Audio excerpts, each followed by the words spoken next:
Greetings, nerds. I'm Glitch. And I'm Keiki. And today we're doing something a little bit different. Doing something great. We're doing something that's, we're not sure when it's going to come out because it's going to require a lot of assemblage. But basically, we are going to be dramatically reading a fat stack of 5 books that we actually checked out in front of people at our public library. Like, people saw us take them off the shelves and check them out and take them home. And I mean, we were making fun of them the entire way, but I mean, like, people still saw us do that. They're awful. They're all bad. They're all bad. Now, to be fair to these books, 4 out of the 5 we haven't actually read all the way through. Yes. So consider our opinion, our perspective of them being bad, slightly uninformed. We're going off, like, the plot synopsis and, like, the first chapter or so. Yeah. Depending. The last one, the worst one, we have them in order from, like, least bad to worst. And I read that whole book, all 292 painful pages, and it's the worst thing I have ever made my eyes do.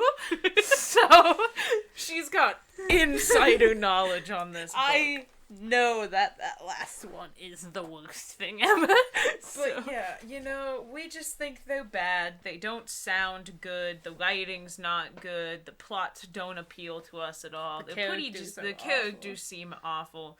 But we have nothing against, like, the authors that wrote them. They just made a bad book, and that's fine. Maybe they have better ones. I hope they've gotten better. Please. But anyway, but these particular books are an insult to the concept of literature. Yes. Anyway. So, I'm going to go down the list of the books that we are going to be reading. We are going to be starting off with the least bad of the 5, which is 26 Kisses by Anna Michaels. And then we're going to do How to Keep a Boy from Kissing You by Tara Englington. That's a nice name. Then we've got Anne and Henry, Dawn Ias, and the tagline for this one, a love worth a love worth losing your head over. And also which on the is cover, so clever. She's biting him. She's on the cover. There are these two We're people. We're not talking about the covers we'll yet. We'll go to that. That one has a terrible cover. It's the that worst one's got the one. worst cover, but it's in the middle. Then after that we have It's All Your Fault by Paul Rudnick, and there's a quote on the top that says, Paul Rudnick makes me screech with laughter and sob with fury that I can't write the way he does.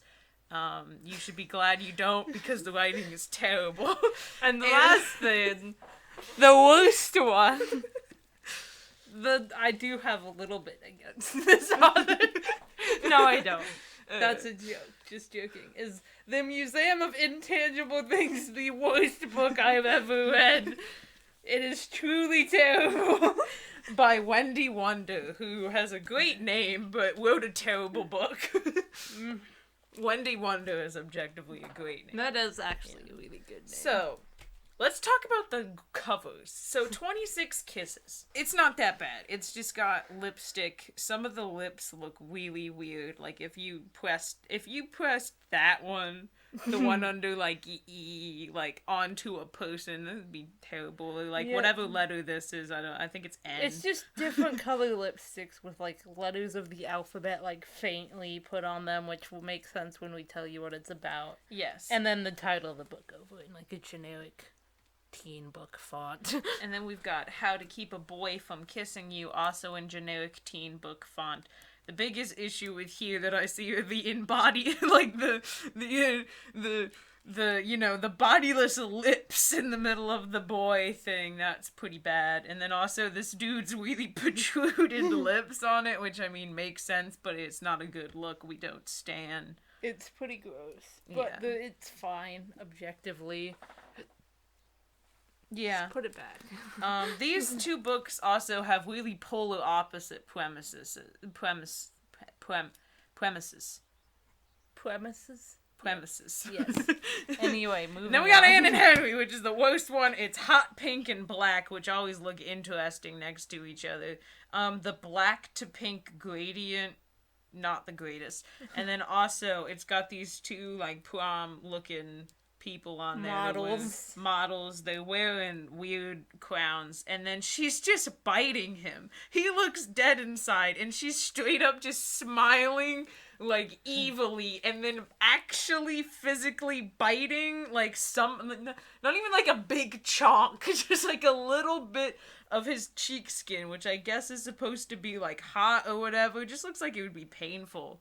It'd be like a really hard pinch on your cheek from someone's gross teeth. And I hate it. It's an awful cover. It's bad. Keep them in the correct order. And then we got It's All Your Fault. Pretty standard. It's like, you know, like a lineup mugshot thing, and then she's just holding a thing that says it's all things. It's all your fault. She looks kind of like pouty and awful in it. Yeah. But you know, it's a teen book, so that's to be expected. That one's fine. not that and bad. The Museum of Intangible Things honestly has a pretty good cover, you know? Mountains, some girls with flower crowns holding heart things. There's nothing to do with the book whatsoever. But it's very aesthetic. It's a very good generic teen book font again, but it's a pretty cover. It's nice to look at. It's to disguise the horrible nightmare within. But ooh, yeehaw. So now we're gonna go through the books.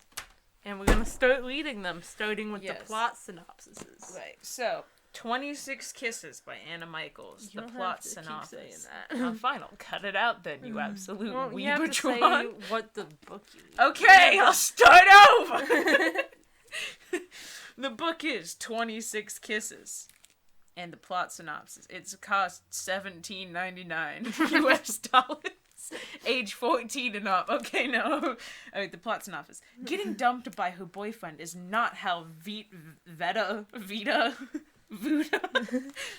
You're doing a great job. I'm gonna say it's Veda. Veda planned on starting her summer. When Mark makes it clear that it's over between them, Veda is heartbroken and humiliated. But more importantly, she's inspired. And so she sets out on the love quest of a lifetime. Use the summer to forget about Mark, move on, and move up.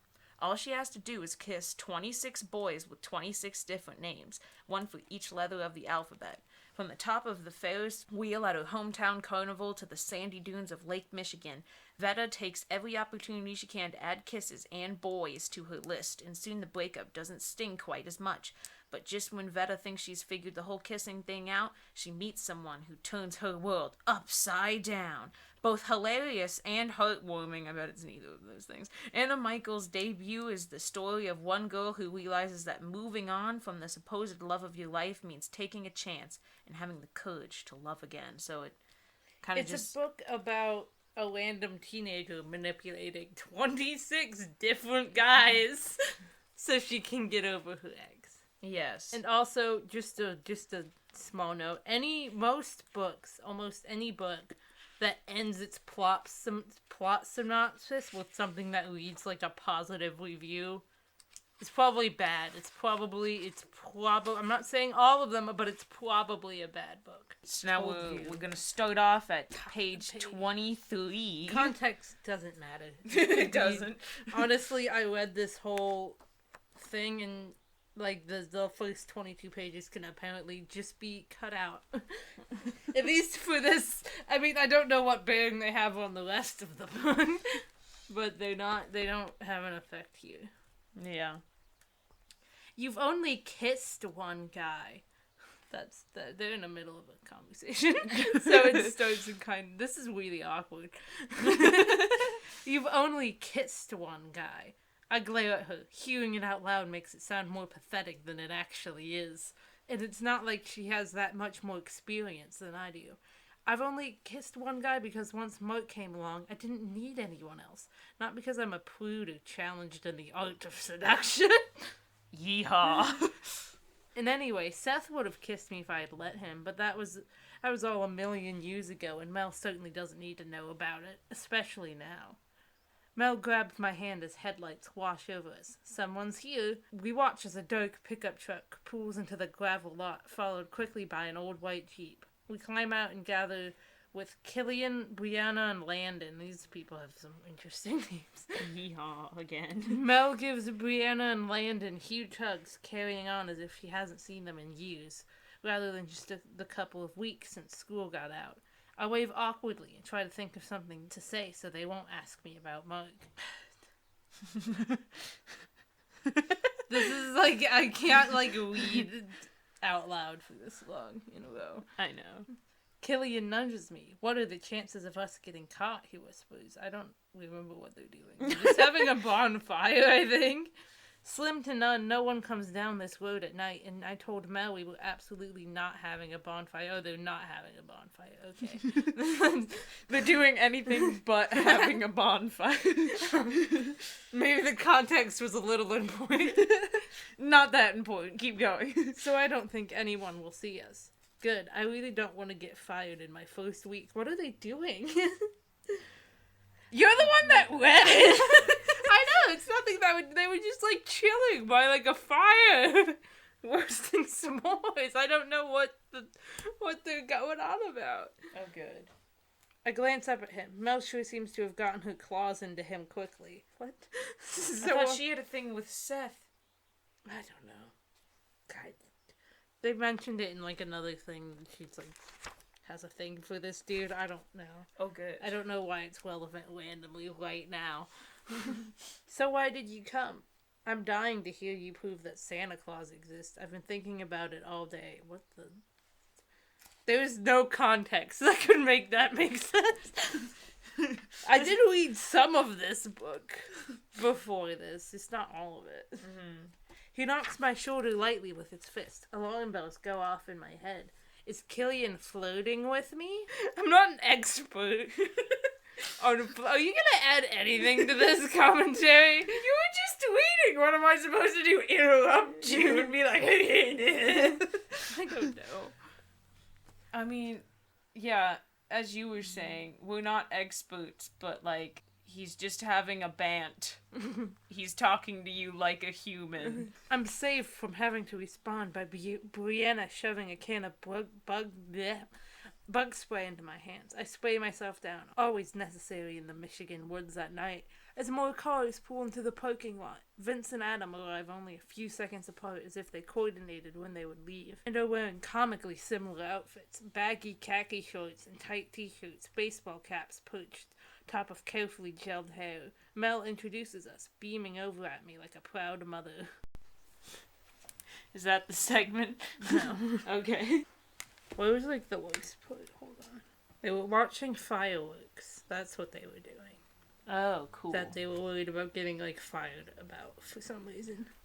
Yeehaw. Anyway, I'll just start when they kiss. He starts kissing this dude named Adam. Is she going in order of the alphabet? I guess so. Everyone else is getting up and stretching, discussing which fireworks were their favorites. But I am frozen in place with the weight of this guy's arm holding me down. He's just he's not aggressively pinning you down or anything. He's just got his arm around her like a human. So he's not oh You're not a secret agent because you made it your mission to manipulate a bunch of guys. I don't think he's. I don't know if she's made that. I don't think he's doing that yet. Cool. He is shorter, more solid than Mark. His deodorant smells different. How do you smell people's deodorant? I've been noticing that a lot in books. People talking about the smell of people's shampoo or their deodorant or whatever, and it's just how can you smell that on people? I can sometimes. I mean, not if they're chilling, but away from me. But if they're closer to me, I can kind of not really their deodorant usually, unless I'm sniffing their armpit, yeah, which I'm not prone to do. You have to shove your nose in their hair or armpit. Well, sometimes I can smell people's shampoo when they walk past me, and then sometimes I can smell if they're wearing body spray or perfume. And then I guess sometimes I can smell people's deodorant occasionally, only if it's really strong though. His profile is sharper, and he has an earring. But when I close my eyes and let the talking about alcohol, is that fine? Is that okay? Yeah, whatever. But when I close my eyes and let the alcohol fuzz my brain. Underage drinking, yeah. But when I close my eyes and let the alcohol fuzz my brain. None of that seems to matter. When Adam turns my face towards his and kisses me, it feels almost natural. And as our kiss deepens and his hands move down to my hips, I realize I'm not nervous anymore. Mark is no longer the only guy I've ever been close to. I'm single. I can do what I want, kiss who I want, all summer long. I'm free. And that's that book. It's awful. Yeah. Ooh, there's a whole thing on the... Ooh, is it bad? It's worse. I just looked at the back.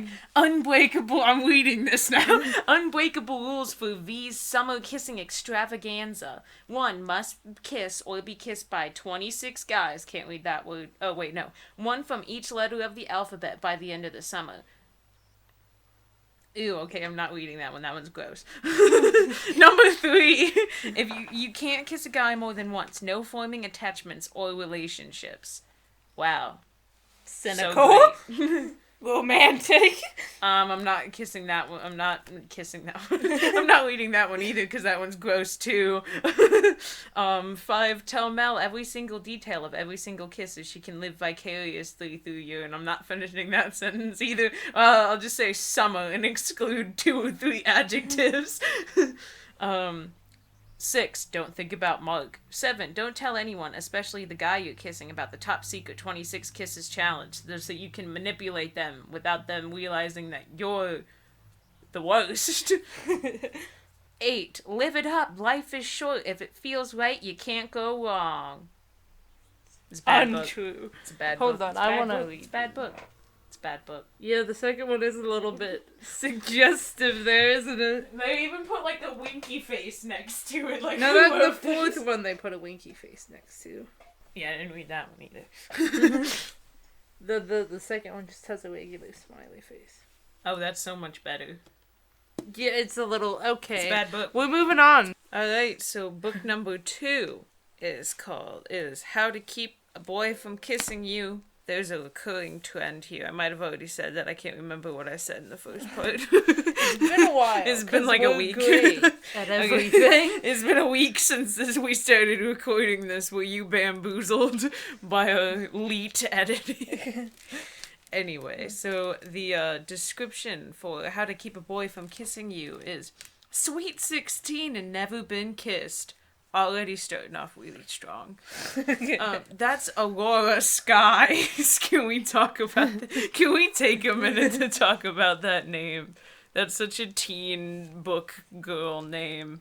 It's not a teen, but that's a tween book. That's a tween book name. But then again, if there's a real human whose name is Aurora Sky, it's great. Rad. I love it. It's like, if that's your real actual name, that's rad. But if you name your book character that's awful and you need to stop. It's like that one book you read where the main character's name was Juniper Lemon. Like, is that I objective? like that book. That was a good book. It was a good book, but, like, objectively, is that a horrible name to name your character? Yes. Sounds like a name that a mom who peddles essential oils on Facebook would name her child. But it's also, like, a nice name. You know? Yeah, but it's also, like... You have to tone down either, like, the first name or the last name. It's like, on one hand, it's awful, but on the other hand, if I met a real human with that name, I would be like, that's rad. Anyway, that's Aurora Sky's big secret, and that's the way she wants it to stay. She's not going to give her... She's not going... Stop bullying me. She's not going to give away her first kiss to just anyone. Busy dodging suitors and matchmaking for her best friends, Aurora not so patiently awaits her prince. But everything changes when Aurora is coerced into a lead role in the school production of Much Ado About Nothing. This annoys me for multiple reasons. We'll get into that. Which means she'll have to lock lips with her co-star, Hayden Paris, the smart and funny boy next door who also happens to be the bane of her existence, always around to see her at her worst. Oof. Now Aurora is more determined than ever to have her first kiss with the one who's truly worthy of it, but first she'll have to figure out who that person is. Romantic and funny, How to Keep a Boy from Kissing You is a feel-good tale of finding love where you least expect it. Again, with, like, the end of the description sounding like a review, and I have multiple problems with this. And, like, giving away the ending.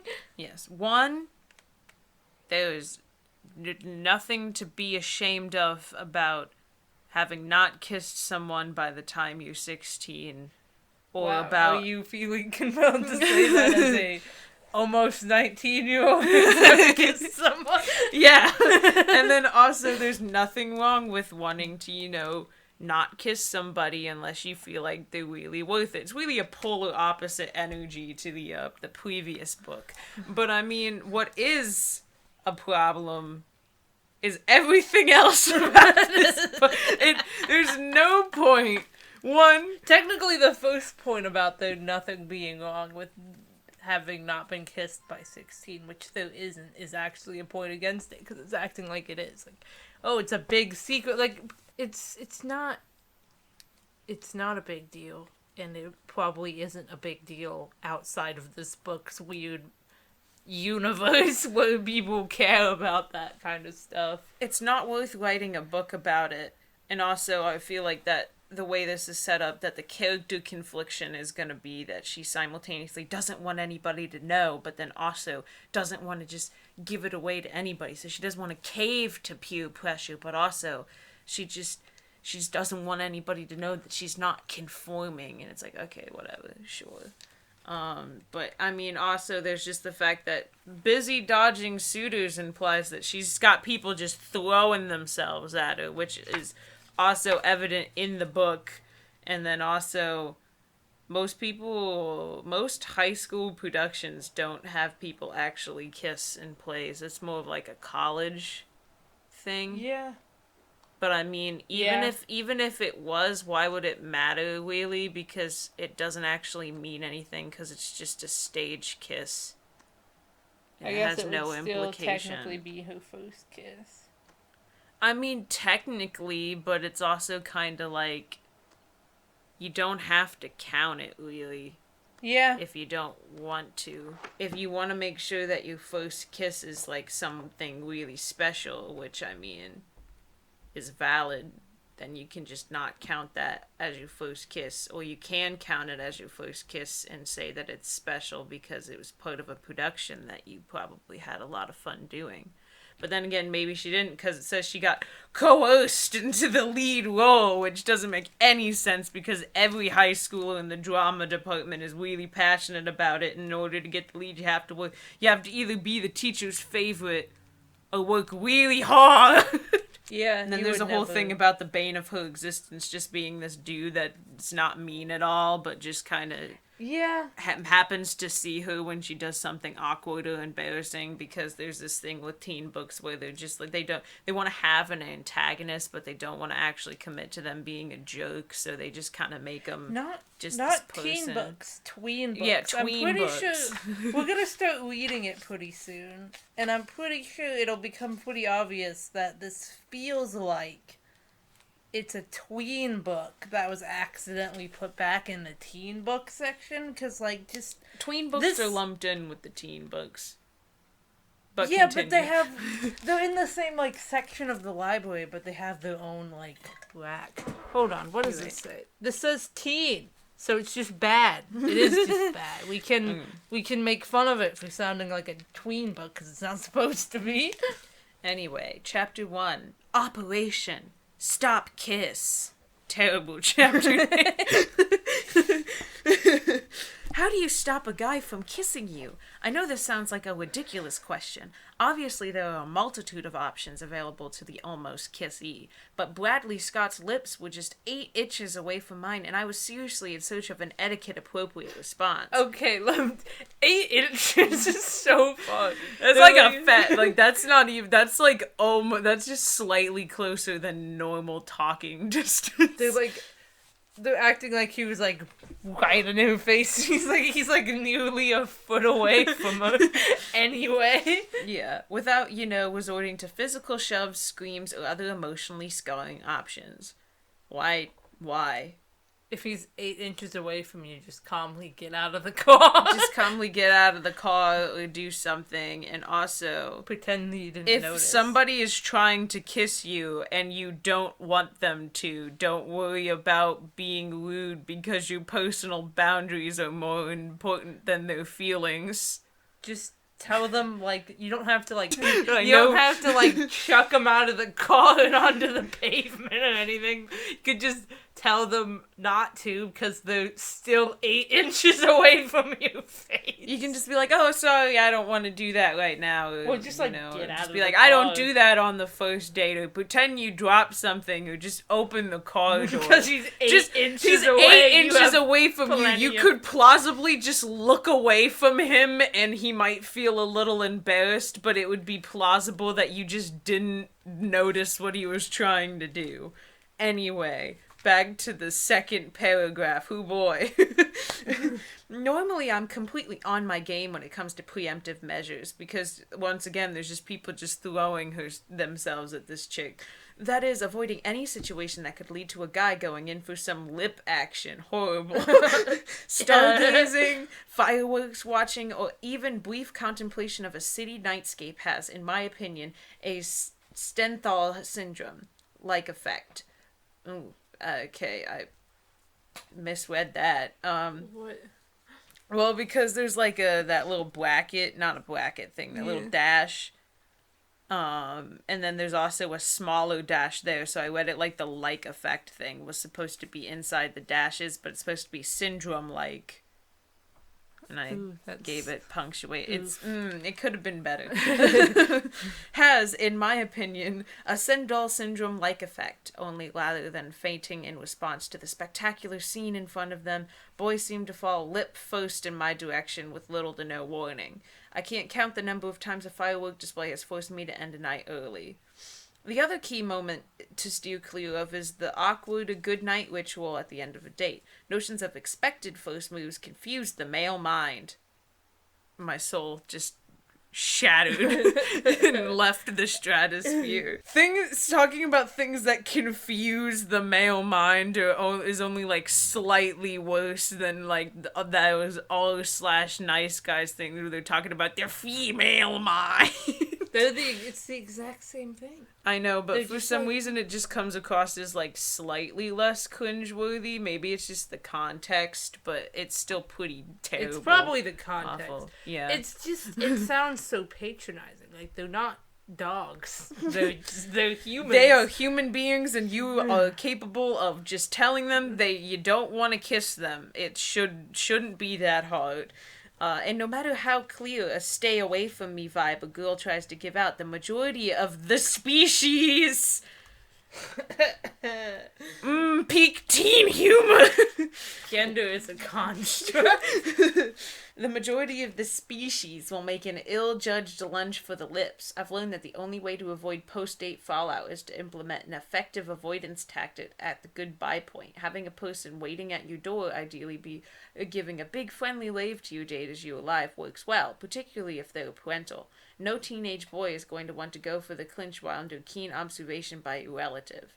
My other failsafe is a phone call received at just the moment of romantic inclination, whether this is in your date's car or on your doorstep. Unfortunately, this failsafe option has fallen through for me tonight. I had sent a panicked text message. We really shouldn't have done this. We're too bad at reading out loud. It's too late now. I had sent a panicked text message at the usual spot, as Bradley Scott's car passed the corner store exactly 5 minutes from goodbye time, to my best friend, Cassie Shields. Put observation stop kiss into action. But the crucial time had come and my phone was completely silent.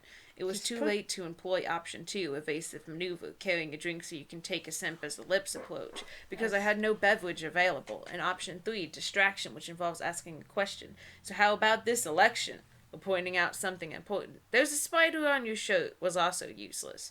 Nothing would distract Brett. 8 inches away. Saying there's a spider on your shirt would definitely be awkward, but also, like, not be that bad. Just, like, scream and just be like, there's a spider on your shirt, and then run. And then just, like, slap his shoulder, so then if he looks down and there's not a spider, he can just assume that you slapped it off and then bolt.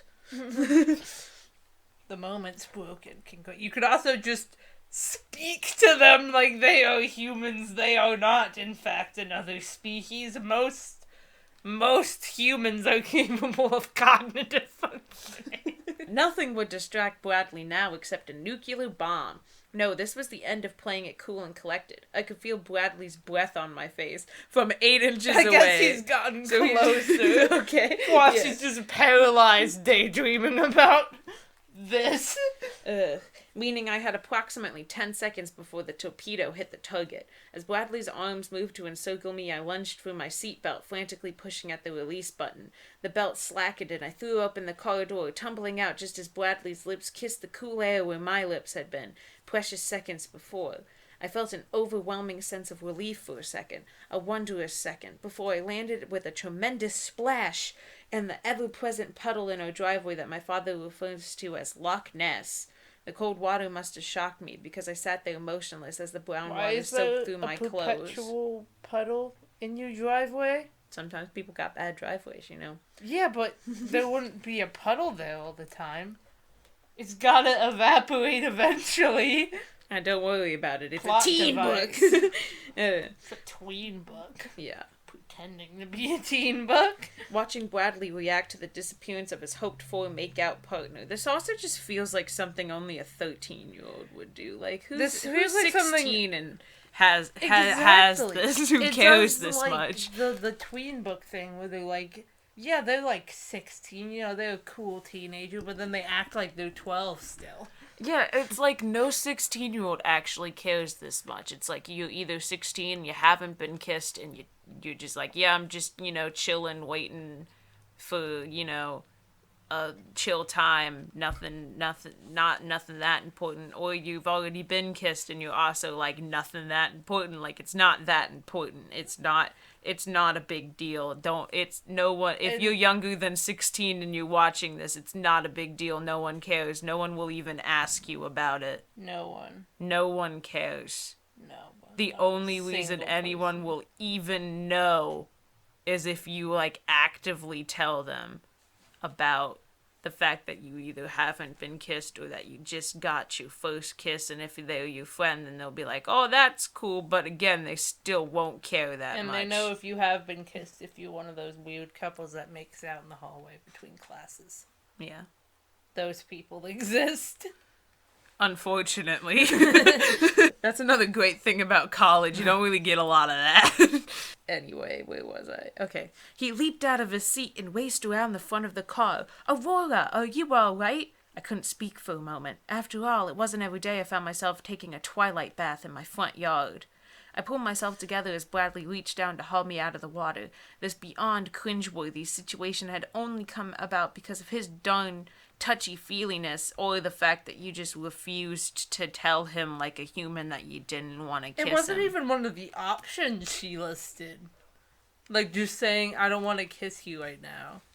Like, I don't know how... Like, sorry, I don't want to do that on the first date. Like, if someone was just going for it, I guess I don't know how you... I guess I'd be really awkward, and I don't know how... And it would be weird just scream. That's what I'd do, probably. Just, ah! That'll work. Okay, anyway. This book is terrible.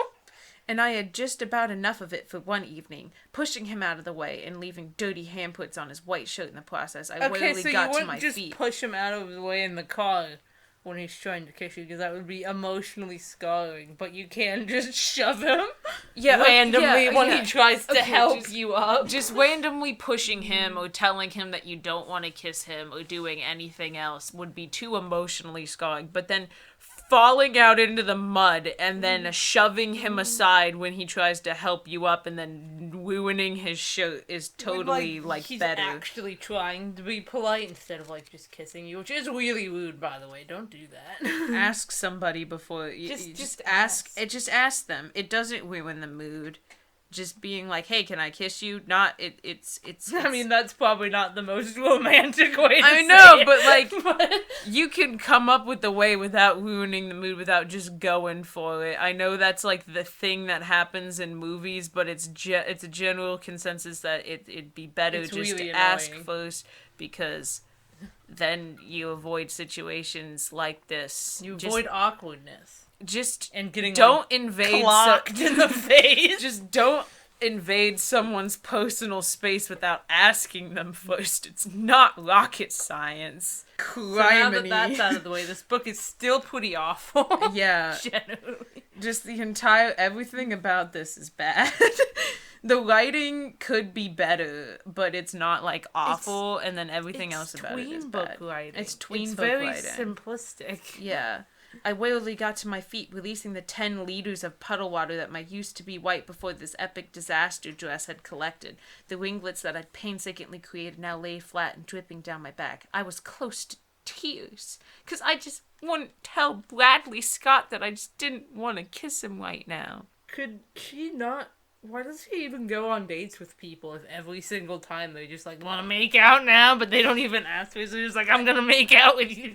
I mean, I guess she's trying to find somebody worthy of her luscious lips, but, like... Couldn't you, like, become friends with someone and then see if you can get a crush on someone and then go on a date with them? Like, just start going on dates with people when you already would be okay with them kissing you if this happens all the time? Doesn't matter. This This is a so stupid much. book. Bradley, thank you for an interesting evening. I pushed past him. Aurora, wait, let me unlock your door and find you a towel or something. He followed me, right on my dripping heels. I summoned as much dignity as someone with gravel-encrusted knees could have turned to face him. His misty blue eyes were showing complete confusion. Obviously, this wasn't your run-of-the-mill end to a date. I forced a smile to my face. Really, Bradley, I'm fine. You don't look fine, he said, taking in my increasing resemblance to a swamp creature. I enjoy that sentence. Why is it increasing, though? Yeah, why is it increasing? My date was now repelled by my physical appearance. Could this night get any worse? I thought you said you don't look fine. Also, you don't. I get the impression that you don't want to go out with him again. Yeah, happens to me all the time. Was that really the best I could muster? For real? Bradley was staring at his mud-splattered shirt. I know Leos can be clumsy. Oh no, now he was back to his favorite topic, astrology. I'd already heard an in-depth analysis of my star sign, and his star sign, and various planetary influences, all through a meal at La Bella Donna, an Italian restaurant in town. I'd barely been able to appreciate the tiramisu amid Bradley's insights about my moon sign and its apparent ability to make me an impatient and often selfish lover. Yeah, again, it doesn't seem like you enjoyed the date or want to go out with him again, so, like...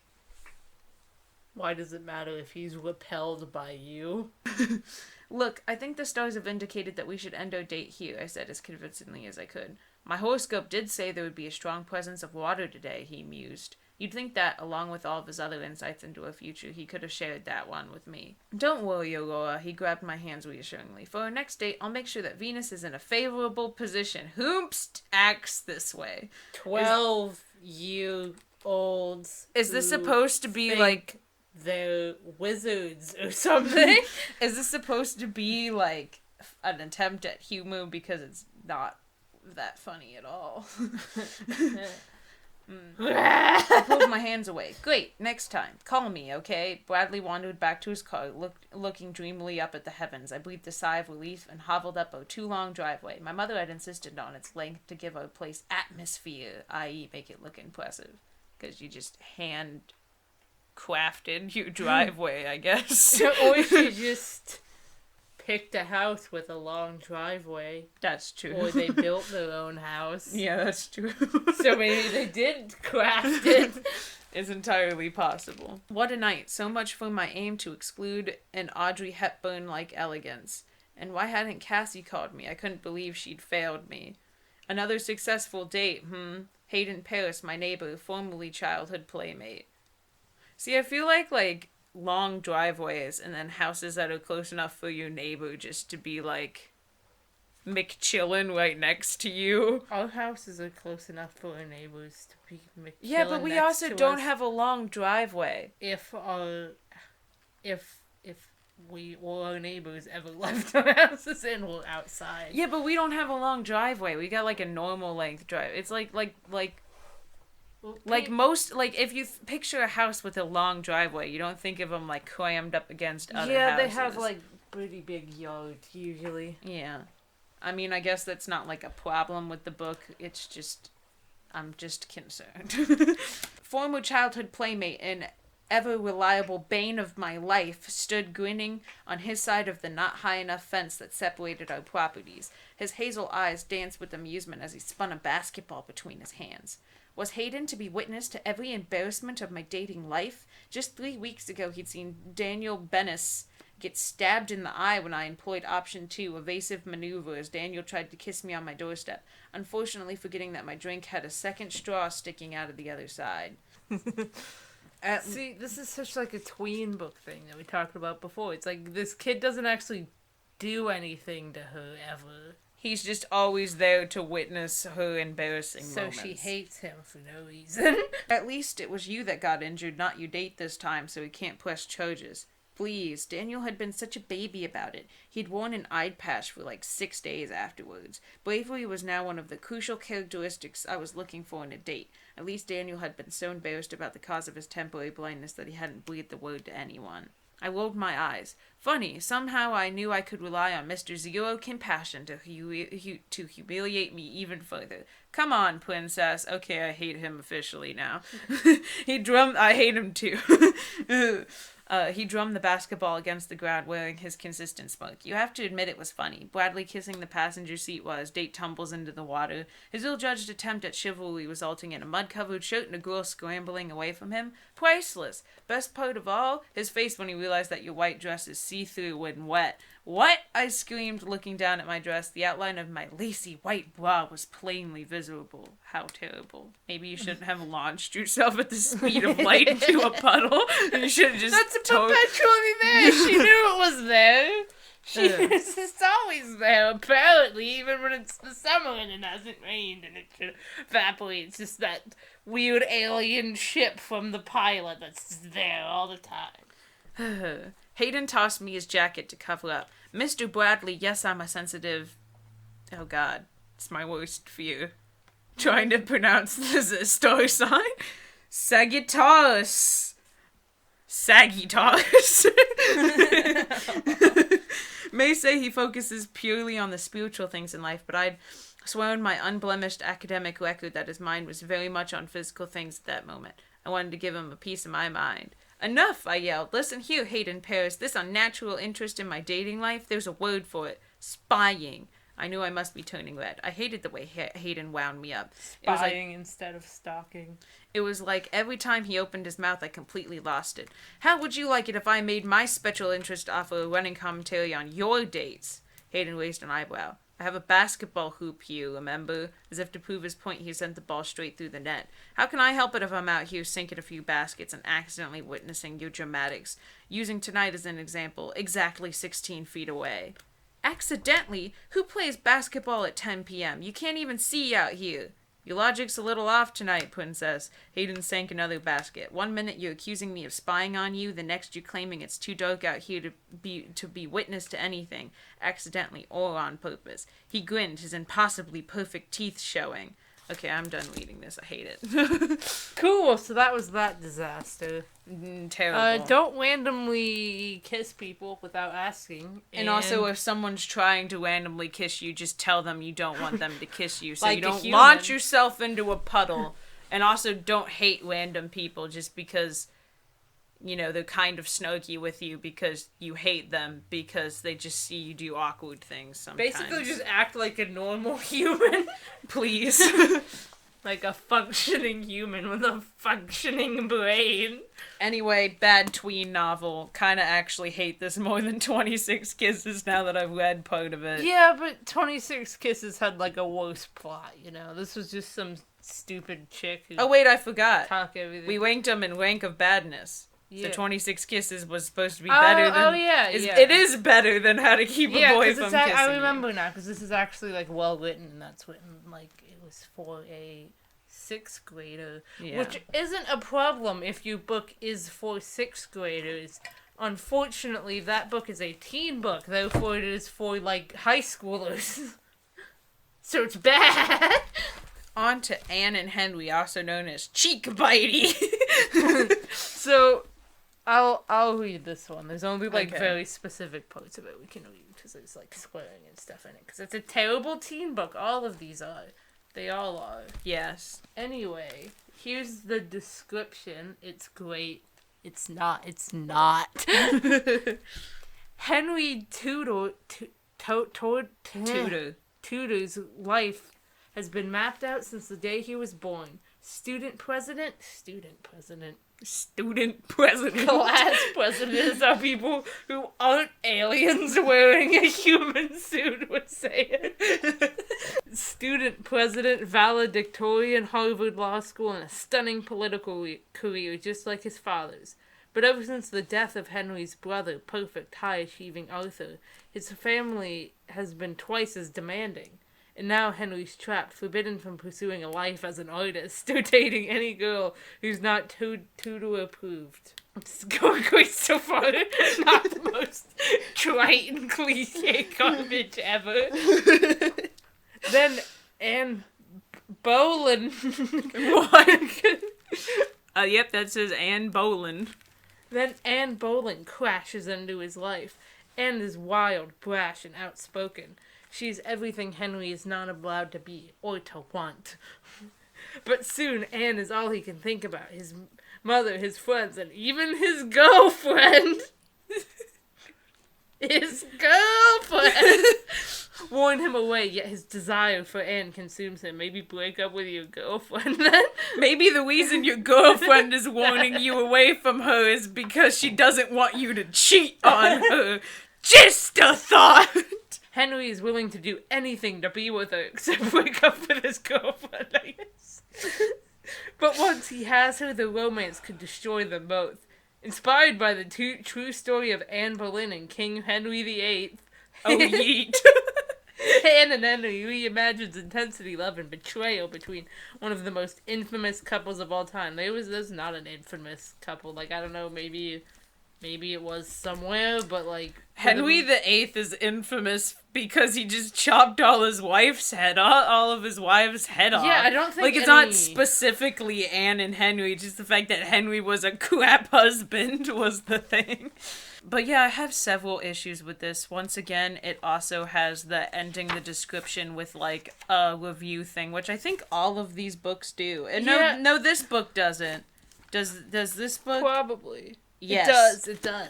The only one that doesn't is the next book in the list, and the description is a whole lot of bad for a whole lot of other reasons. Yeah, I think the book I just finished reading kind of does that, but that's actually a good book, and it doesn't do it, like, as... Here's exactly what the themes and the plot and everything, and how great, and look how great it is. You haven't read it yet, read it yet. It's not like that. It blends more into the description. Anyway, time to read this piece of garbage. So, chapter 1, from Henry's perspective. Because we all love Henry so much already, with him falling in an insatiable desire with this random girl while still dating someone. Ha ye. The Tudor ballroom... Tudor? Is that really how you say that? Yes, Tudor. The Tudor ballroom glitters like we're backstage at a Vegas burlesque. It's too much. Here I am composing a burlesque. How to wear the last there next. It's too much. The crystals, the diamonds, the people, and there's not nearly enough champagne. So far, that's the worst thing my eyes have ever had to read. Other than the opening paragraph of the last thing on this list. Legitimately, that one's so bad. You're not even prepared. This one's pretty bad. It's a pretty bad start. Also, I think the next one in the list also has a worst opening sentence. I mean, this one, it's... Still pretty bad. I read that one paragraph and I didn't even read any more of it. I was like, yeah, this one's definitely bad enough to qualify. Yeah. And it'd be so perfect to dramatically read, because it's so dramatic. As the music switches to a waltz, I pull Catherine into the middle of the dance floor and begin leading her through the steps, through the crowd of masked faces. They're literally having a masquerade ball. I mean, with, like, crystals and diamonds and champagne and... I mean, I know this is supposed to be, like, a modern-day retelling, but honestly, I would really love to go to a masquerade ball, because that's just the level of extraness that I want. True. I want to put on a really extra mask and, like, a tuxedo with, like, a really extra cape. And then just, like, have a good time, you know? I would go to a masquerade ball. I would, if one of my friends had, like, a mansion and was throwing a masquerade ball, you bet I'd be there. It's overall a power move. Even with years of dance training, it doesn't matter. I always feel out of place at these dang parties. It swears there, that's fine. My girlfriend's spine straightens, her body rigid as she scopes out the room, looking for Medina's most important and influential. She spots her friends dancing towards us and offers a rare smile. You look gorgeous, Kath. That's how I imagine her speaking. Oh, yeah. Liz whispers when she and Wyatt are within earshot. Wyatt. And then to me, a masquerade ball. Your mom's brilliant, Henry. I feel like a princess. My father would have hated this. The endless stream of feathers, gold leaf, and jewels. I hate it too, but my relentless lessons on etiquette rewind, playing back at a slow speed. You certainly look like one, I reply with a wink. Not one of you better lines, Catherine says under her breath as Liz dances away, giggling, and Wyatt shoots me a glare. Frankly, I'm surprised he's upright. Less than 20 minutes ago. Alright, this is when I have to stop. Never mind. Yeehaw. Now we have another section that's from the other person's perspective. And it's... The opening paragraph to this is almost as bad as... I think it's worse, honestly. It's just as bad. I think it's worse. It's not quite as, like, over-dramatic, but it's pretty awful in its own way. It's less dramatic, but, like, it's worse. Yeah. So this one is from Anne's perspective now. It's pretty bad, so prepare yourselves. I can't help but stare as Henley shifts awkwardly at his Barbie girlfriend's obvious unease. He seems cocky and pretentious. Not really my type. I've got eyes, though. How do you think that's not, like, infinitely more awful? Like, the first one was really extra, but if that was, like, if that was, like, the opening paragraph to, like, another book, it wouldn't be, like, that bad, I think. It was like if it was somebody who was like trying to like infiltrate like the upper class to like overthrow the government, like if that's what that book was about, the first paragraph would still be not great, but it wouldn't be that bad. If the context was this wouldn't be good in any context. No, yeah, it doesn't matter what context you put it in, that's bad. You just moved here? Barbie says, flashing me another make-believe smile. Fitting, since this whole mansion looks like it belongs in a fairy tale. Oh, good, you've all met, Mrs. Tudor's voice coos before I can bite off a sarcastic response. She lowers her ruby-lined mask and rests a hand on her son's forearm. Come, Henry, Mr. Harris has the plans for the new center with him. You'll want to take a look. She leans forward and, to me, adds, Your father is so talented. Stepfather, I correct. Her smile falters only a second. Of course, my apologies. We're just so thrilled to have the country's most celebrated architect here at our gala. I did that well. The world's most celebrated architect at our gala. This is set in modern times. Not 1842. I have a cell phone, probably. I resist the urge to roll my eyes.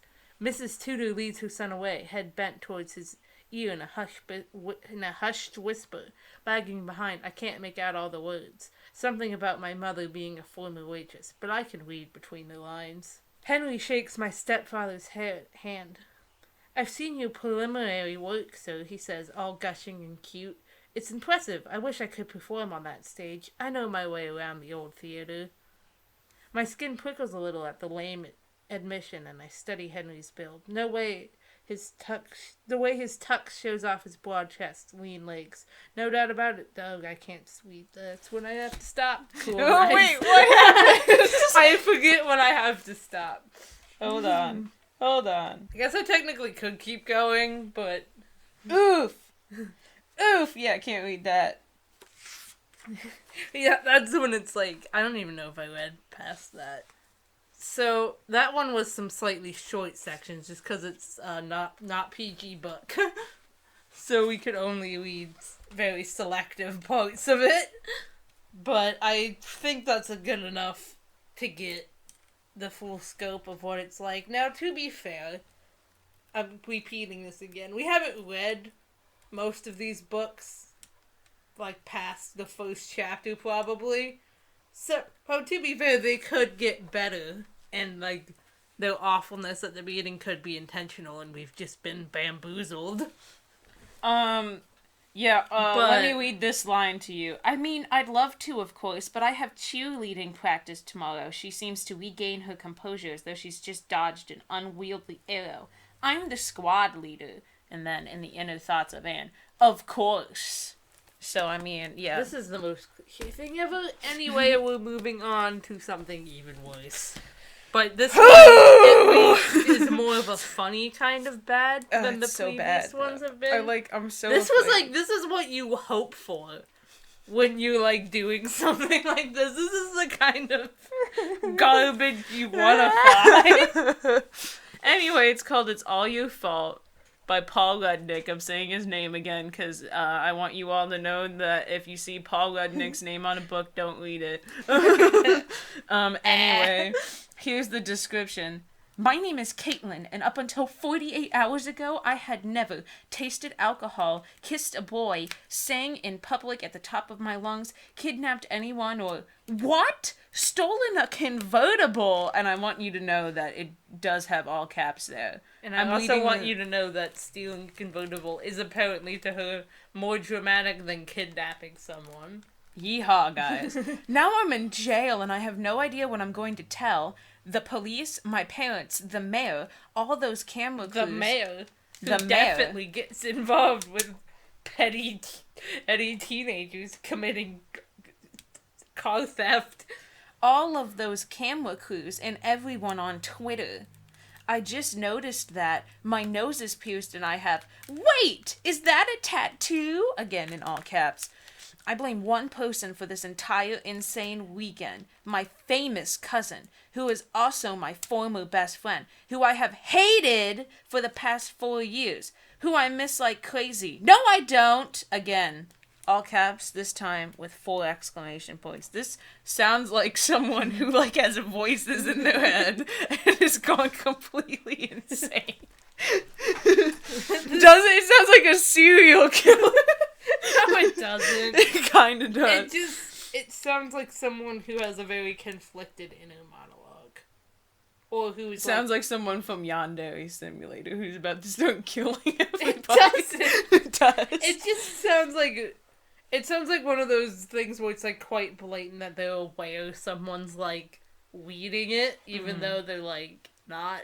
So it shouldn't be written like that. Like, it's not one of those books that's, like, where it's supposed to be the character writing it or anything. So Yeah. they're like, it's like, oops, I accidentally said that I missed them. But I don't. No, I don't. I don't know. It just doesn't seem too crazy to me. I hate it. I mean, yeah, it's awful in every way, but it doesn't sound like they have anything wrong with them other than their personality. Okay, that's fair enough. It's all your fault. Hella again, their names. Hella. Her cousin's name is Hella, not Helen. Hella. I'd like to believe that her name was supposed to be Helen, and then someone just messed up horribly and made it Hella. Okay, so anyway, it's all your fault. 1. May God and everyone else forgive me. Hold on, I have to get through this without laughing. May God. This is legit the name of the chapter. May God and everyone else forgive me. There we go. It's great. This is the kind of hilarious trash you want. Okay, so you remember how you said that Anne and Henry had, like, the worst opening thing other than the very last one? Here's the first line in this godforsaken novel. I am a good Christian girl, and I am so ashamed.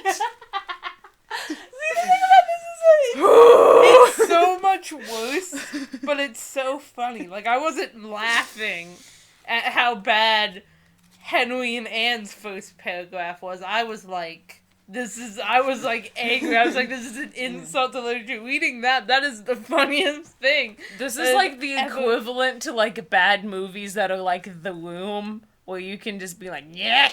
Yeah, it's like you a watch good them, bad. You watch them with you. It's like the B movie. It's like you watch it with, you don't watch it under any other circumstances other than like you're with your friends. You're either just ready to suffer or you're really drunk, and then you just kind of like watch it and cackle. It's great. It's like, it's good bad. The rest of them are just bad, but this is like good bad. This is I simultaneously hate it. Like this is my least favorite one, but also it's the best one. It is. It's okay. Good bad. Anyway, up until 48 hours ago, I had never tasted alcohol, kissed a boy, worn anything sleeveless ever in my whole life. How old is this girl? That's what I want to know. Well, she's gone to prison, so she's gotta be like... Probably like 18, maybe. Yeah, he would have to be. Yeah. They don't send you to prison if you, like, to legit actual they could, the author could just be dumb, but like... Yeah. So this probably 16 to 18-year-old girl has never worn anything sleeveless before. Not even like a tank top. It's because she's a good Christian girl, and her good Christian neighborhood would just hate her forever if she wore a tank top when she went out jogging. Or sung a song in public at the top of my lungs using suggestive and inappropriate lyrics. I have never kidnapped anyone or held up a convenience store at gunpoint or stolen a convertible. I don't even have a driver's license. I hate that, like, she's trying to emphasize that she's, like, a good girl. Like, she doesn't do bad things. So, I mean, obviously, holding up a convenience store at gunpoint, yeah, that's valid. Good people tend to, not... You know, do that always, unless they're really desperate. Yeah, you know, it's not, you know, mutually exclusive, but normally good Christian girl and robbery don't go together. But wearing anything sleeveless. Yeah, we go from like wearing anything sleeveless to actual felonies to back to I don't have a driver's license because obviously only evil devil spawn have a driver's license. I think it's supposed to like emphasize the fact that her stealing a convertible is crazy because she can't even drive. But, okay, that makes more sense. Yeah.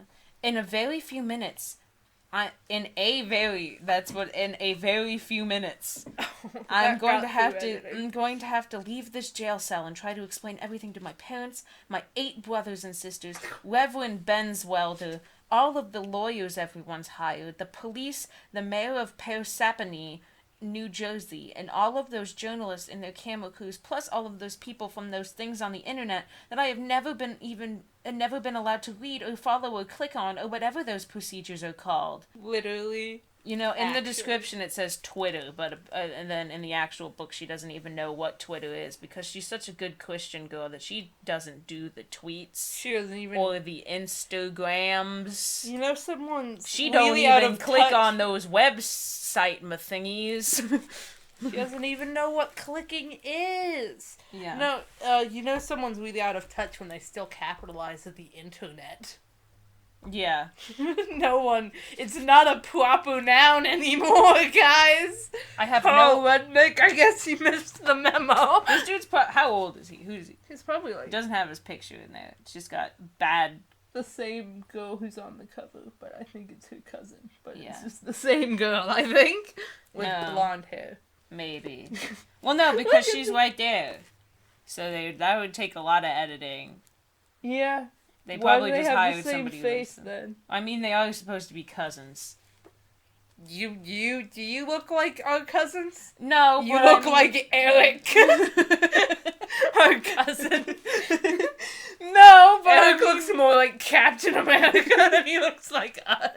No, but I mean, like, it's not I don't think they have the same face, and also it wouldn't be unreasonable for them to look somewhat related. I mean, my friend has a cousin who looks pretty similar to her. That's fair. Genetics are weird. Anyway, third paragraph time. I have no idea what I'm going to say. chapter 2, just called Oh No. So we went from may God and everyone else forgive me to just oh this no. This video, just this part, is 40 minutes. Oh, yeehaw. It's happening. I can feel my chest getting tight. No, wait, actually, I'm not reading this one. This one's not that bad. We're skipping that one. 3. Who am I? My name is Caitlin Mary Prudence Rectitude Singleberry. Tone it down.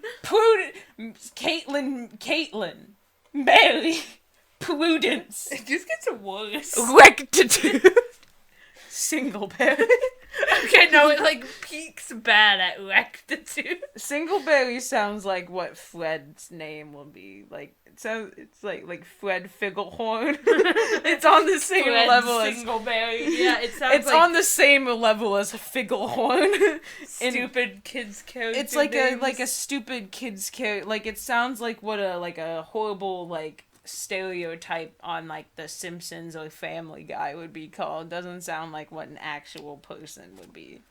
And if you live in the middle section of New Jersey, you might have heard of or maybe even listened to my family. My parents run a small grocery store, but they also, along with my siblings, have been making records and performing since before I was born. At 17, I'm right in the middle. That doesn't really make much sense. I get that. Okay, she's 17. And I get that she's trying to say she's in the middle of her siblings, like she's the middle child, but like, it's really bad wording. I have always loved being a singing singleberry, and I've always hoped that I would someday get married and have children who would join our family off stage and off. But I don't know if this is still going to be possible, because I'm a good Christian girl, and you know, now I can't ever have a family because no one who's ever had a criminal record has ever had a family before. I don't know if anyone, let alone a wonderful Christian boy with firm morals, an open-hearted smile, and neatly pressed khakis, will want to hear me sing ever again, let alone fall in love with me. Not after the way I've behaved. I really almost want to read this book just to make sure if she's supposed to be the most awful. I did flip to the back. I couldn't really tell. It was still like kind of bad, but it seemed like she wasn't that awful. Maybe it's just supposed to be bad. I mean, I don't know. Once again, we haven't... Only the last one is the only one either of us have ever, like, read all the way through. So we can't... Don't take our word, our opinion as, like, really informed on these books. We're basically just going off, like, the first chapter. If any of them get better, I'm gonna guess it's this one. Because this is, like... Reading this, it's like, how do you not realize how awful that is? How dumb it sounds. Like, you have to be trying to make it that dumb. Like, he has to get better by the end. I know. Also on the back cover it says, caution, do not read in public. But unfortunately it's not, because everyone will judge you for reading this book. It's because you will laugh and possibly cry out loud, sometimes at the same time. Screamingly funny and yet warmly touching. Maybe it is supposed to be funny. Maybe we'll not laugh. Buy multiple copies. You'll want to share this one with your friends. We're sharing how bad it is with 10,000 people on the internet. Yeehaw, guys. On top of that, I'm supposed to be going to college next year, but that's probably never going to happen. I've been so worried I won't get accepted anywhere that I've applied to 12 schools, and I've compulsively rewritten my essays and spell-checked them more times than I can count, but now, well, what college on earth will even consider accepting someone with my criminal record?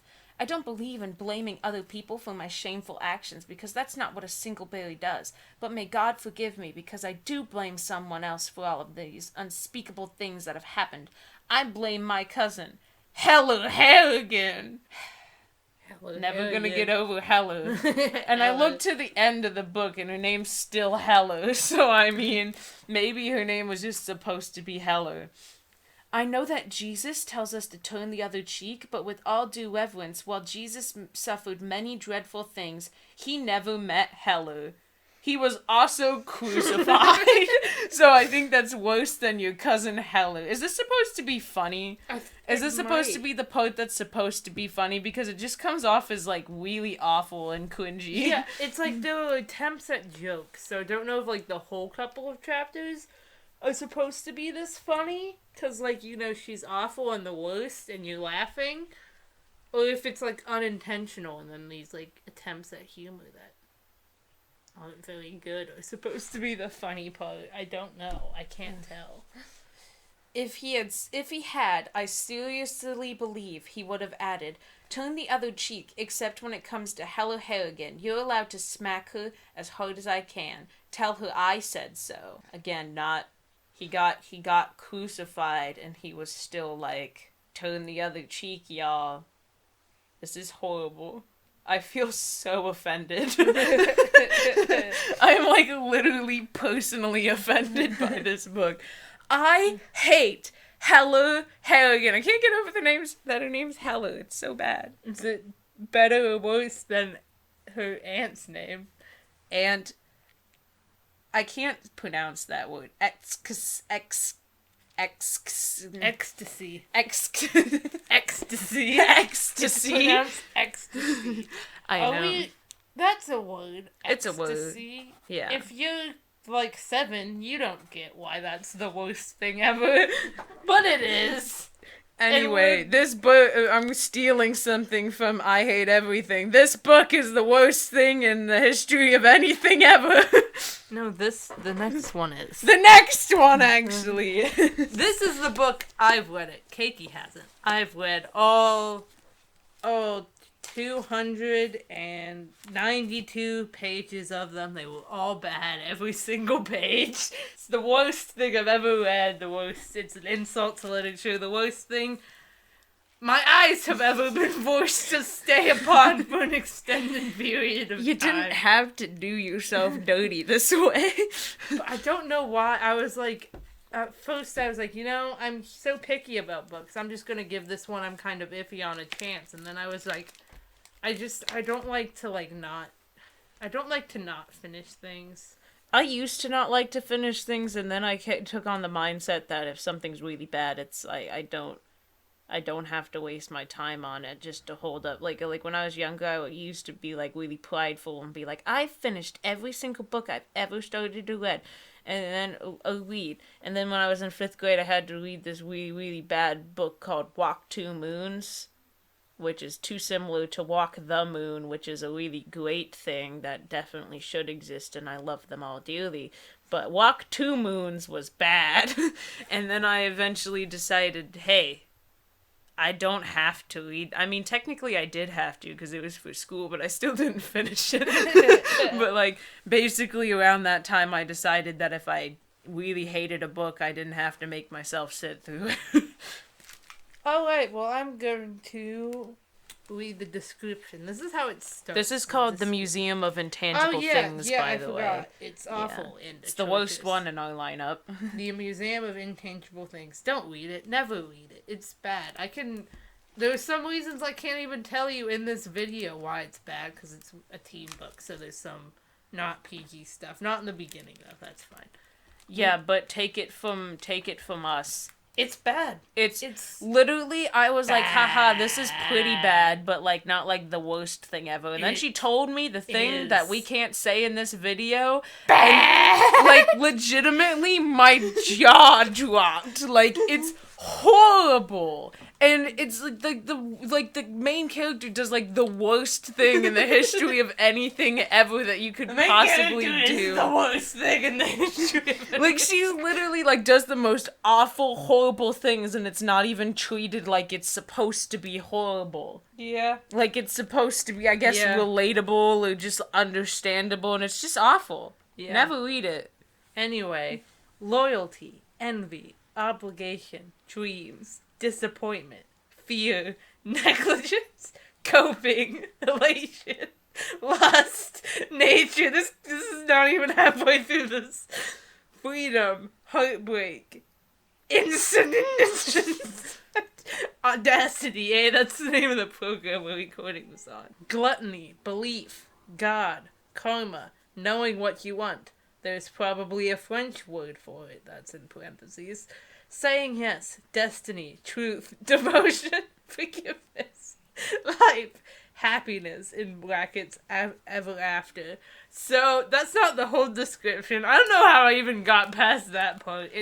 I don't know how you got past the first page of this book, I'm gonna be real. I don't know why I don't know why you didn't read the first page and then immediately put it back on the shelf. I don't know why I didn't read that and immediately put it back down. It seems a little stupid when you're not reading it out loud because you kind of just scan over it really quickly. Yeah. But Hannah and Zoe haven't had much in their lives, but they've always had each other. So when Zoe tells Hannah she needs to get out of their down-and-out New Jersey town, they pile into Hannah's beat-up old Lee Mans and head west, putting everything, their deadbeat parents, their disappointing love lives, their inevitable enrollment at community college behind them. There's nothing wrong with going to community college. Tyler Joseph went to community college. It's a very economically viable option.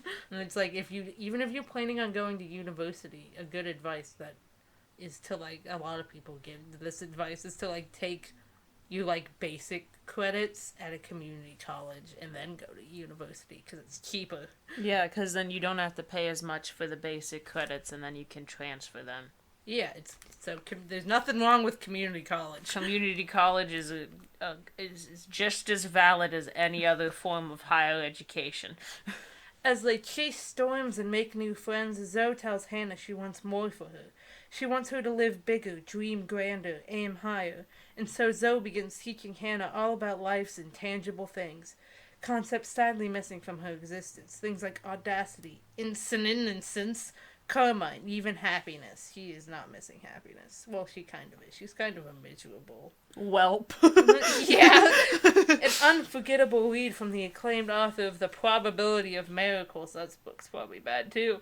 The Museum of Intangible Things sparkles with humor and heartbreaks of true friendship and first love. Yeah, true friendship. Yeah, that's what I'd call this book. It's not the worst thing ever.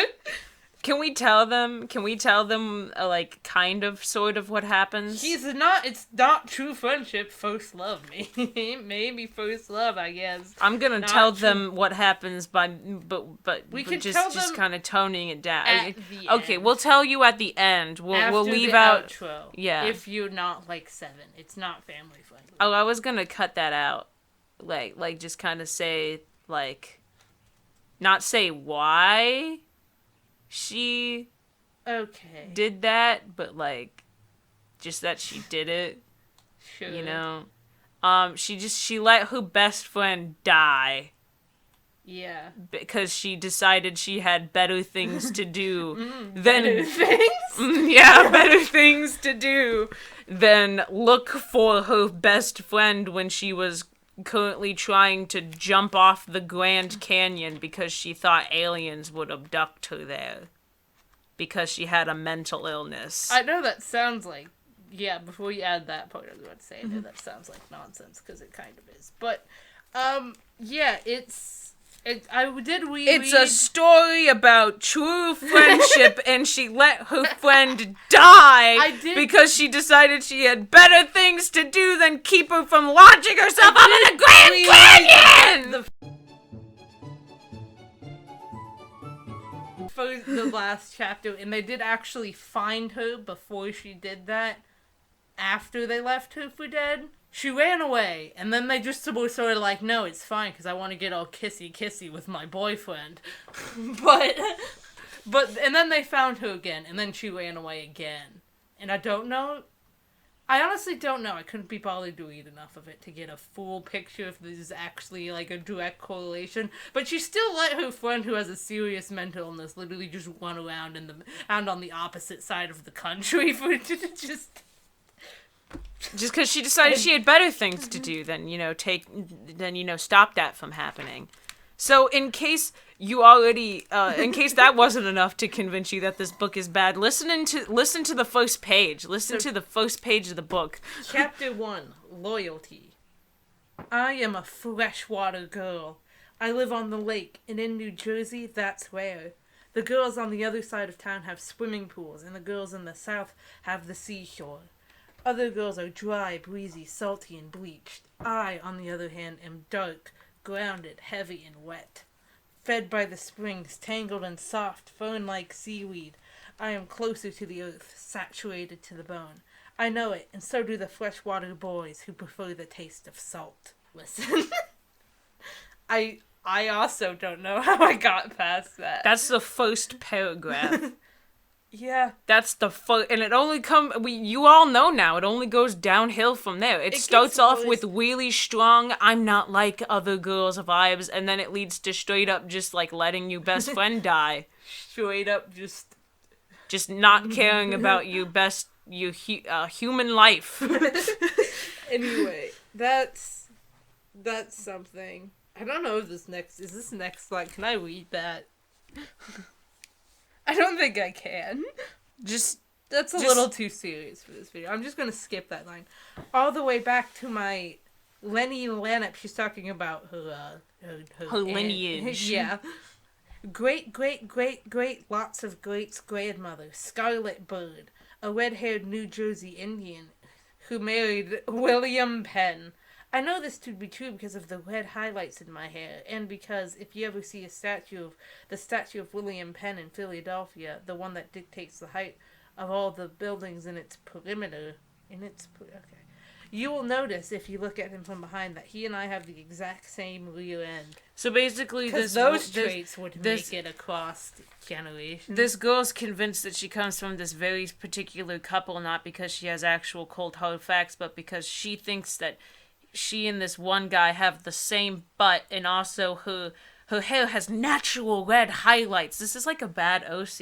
Yeah. It starts off with, I'm not like other girls, and it's like she's got bright red highlights, but they're all natural. She doesn't dye her hair, you know? She's just special. Is this okay? Because, like, rear end was fine. Is that pushing it? That's pushing it. Okay. My best friend Zoe has a perfect rear end and stick eggs, and stick legs, and long, silky black hair. She is obviously not descended from William Penn. There are no dowdy pilgrims in her ancestry. I'm pretty sure dowdy pilgrims are in, like, everyone's ancestry. Every, like, white person has dowdy pilgrims in their history. It's just how it be. Whereas I am grounded and mute in this place. She's like milkweed fluff that will take off with the first strong breeze. Stronger than fluff, though. She's like a bullet just waiting for someone to pull the trigger. Does this sound really painful and cliche? Because it is. The whole book is. It's all like this. Yeehaw. When we were 10, we took a break from searching for crawfish underneath some rocks at the edge of the lake. We retreated to a fort beneath the branches of the weeping willow, and we made a pact.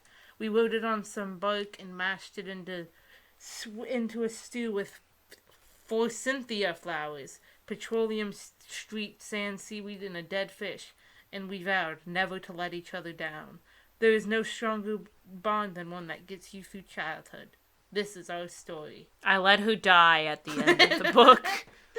I vowed never to let her down. She's dead now. Because I let her throw herself off the Grand Canyon. Because she thought aliens were going to abduct her. And the ending of the book would have been better if there were actual aliens that actually abducted her. That would have been cool. That would have been a fun twist. But no, I'm just a bad friend. Yeah, so that's this.